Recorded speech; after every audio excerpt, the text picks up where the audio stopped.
Okay, the next one is oligarchy.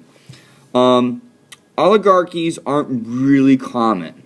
They're not really common, but they could start becoming more common, I personally fear.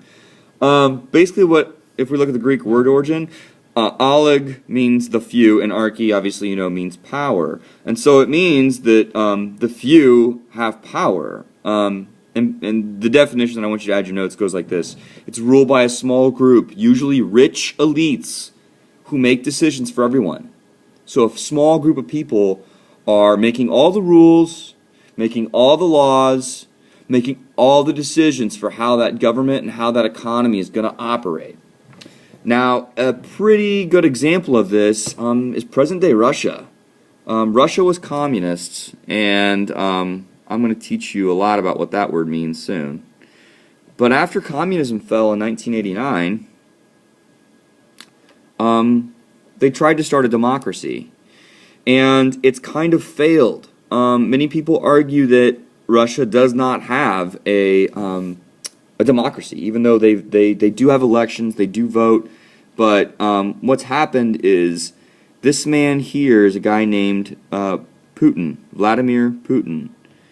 He was elected as president, but while he was president, he decided to create a new position in the government called the Prime Minister. And he appointed himself, when he was done being president, at the end of his tenure, as the new head Prime Minister. And no one gets to vote for the Prime Minister. It's almost like a dictatorship. In fact, some people call it an autocracy. But basically, he started handpicking all the new people to be in government. And now it's this select few of people that basically make all the decisions for Russia's government and for their economy. And that's kind of where Russia's at today. It's not really a good thing. And there's been a lot of protests in Russia recently. A lot of people are starting to get angry with him and with the autocrats that are making up this oligarchy. They're getting tired of it. And there's been a lot of protests recently, and it could lead to a revolution, possibly, overthrowing him and his oligarchy of friends. That they're all rich elite people that basically make all the calls. And people are tired of it. Okay, the next one. Make sure you added the rest if you haven't yet to notes. The next one is theocracy. Theocracies used to be more common. There's not as many left today, but there are a few. And basically, if we look at the Greek word origin, it's theos means God, and krasi means rule. That translates to God rule. That's close, but it's not exactly right. It's basically, this is the definition, I want you to add the notes, the rule by religion or religious figurehead. So the religion makes all the decisions for the government, or a religious figurehead makes all the decisions for the government. A really good example of this is a very peaceful, nice place that maybe even some of you have had the privilege of visiting. If you go to Rome, in Italy, there's an itty-bitty tiny little country inside of Italy. It's called the Vatican City, and it is its own country. This has been where the Roman Catholic Church has been based for centuries. And it's led by the Pope. This is the Pope right here. You guys have probably seen him on the news before. The Pope. The Pope leads the Roman Catholic Church. It's a Christian church. Maybe some of you are Catholic and you are very familiar with the Pope.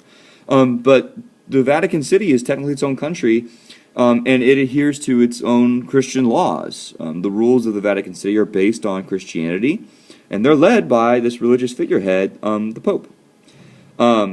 It's not a bad place. It's not... people are not oppressed. People are all there by their own will. So it's not like a dictatorship or something when I say, this religious figurehead has power. It's fine. But it is definitely a theocracy. Another example, Another example would be Iran. We're going to talk about Iran here in a few weeks. And Iran is also a theocracy, but in a very different way and not in a very peaceful way. The next one, tribal rule. This is the oldest form of government. This dates back to,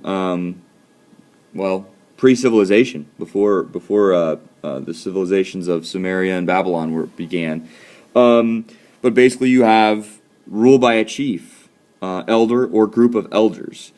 A really easy way to think about this, about tribal rule, would be like the Native Americans, right? We had Indian tribes in America that were led by the chief. In this case, the image I chose here is Chief Sitting Bull. He was a great Sioux Nation chief.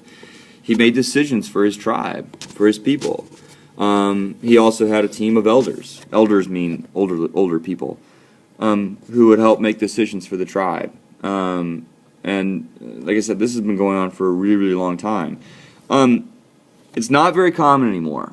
Tribal rule is really, really, really rare in this day and age. However, Afghanistan and parts of Pakistan still have tribal rule. They practice this. This has actually been a really big problem for the United States as we are fighting the terrorists responsible for 9/11.